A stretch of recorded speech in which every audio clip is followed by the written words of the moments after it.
എല്ലാ വിഷമങ്ങളും പ്രയാസങ്ങളും ബുദ്ധിമുട്ടുകളും സങ്കടങ്ങളും ഒന്ന് അവസാനിച്ച് നമ്മുടെ കുടുംബത്തിൽ ഒരു സമാധാനം ലഭിക്കാൻ വേണ്ടി, നമ്മുടെ വീട്ടിൽ ഒരു സന്തോഷം ലഭിക്കാൻ വേണ്ടി നമ്മൾ ചൊല്ലേണ്ട ദിക്റാണ് ഇൻഷാ അല്ലാഹ് ഇന്നത്തെ മജ്ലിസിൽ നമ്മൾ പറയുന്നത്.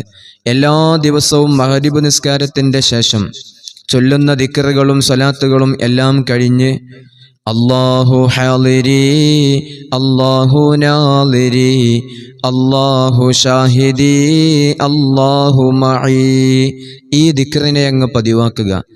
ഇതിന് പ്രത്യേക അദദുകളില്ല. ഈ ദിക്റിനെ നമ്മൾ പതിവാക്കിക്കൊണ്ടിരിക്കുക. എല്ലാ ദിവസവും മഗ്രിബ് നിസ്കാരത്തിൻ്റെ ശേഷം ഈ ദിക്റിനെ നമ്മൾ പതിവാക്കുക.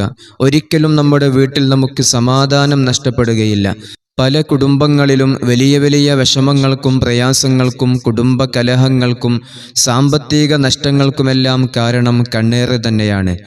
ഇങ്ങനെ കണ്ണേറ് കൊണ്ട് പ്രയാസപ്പെടുന്നവർ അത് ബാത്തിലാകാനുള്ള അത്ഭുത ഇസ്മ ഇൻഷാ അല്ലാഹ് ഒരുപാട് ആളുകൾ നമ്മുടെ മജ്ലിസിൽ നിന്ന് സ്വീകരിച്ചു.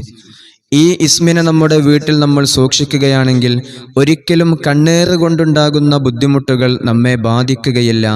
ഏറ്റുപോയ എല്ലാ സിഹറുകളും അതുപോലെ തന്നെ കണ്ണേറുകളും ഈ ഇസ്മ കാരണമായി ബാത്തിലായി പോവുകയും ചെയ്യും.